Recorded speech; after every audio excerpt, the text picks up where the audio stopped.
अस्सलामु अलैकुम वरहमतुल्लाहि वबरकातुहू। वालिदैन को गाली देना कबीरा गुनाह है।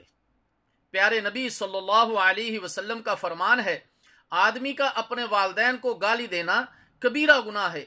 अर्ज की गई, क्या कोई अपने वालिदैन को गाली भी देता है? आप सल्लल्लाहु अलैहि वसल्लम ने फरमाया कि हाँ, जब वो किसी के वालिदैन को गाली दे तो जवाबन उसके वालिदैन को गाली मिलती है। सही बुखारी। मेरे मोहतरम दोस्तों, आज देखा गया है कि सोशल मीडिया पर लोग अपने सियासी मुखालफीन को या दीनी शख्सियात को वालिदैन की गाली देते हैं, या इसके अलावा और बहुत सारी गालियां निकालते हैं। मेरे मोहतरम दोस्तों, ये कबीरा गुनाह है। प्यारे नबी सल्लल्लाहु अलैहि वसल्लम ने इससे मना किया है।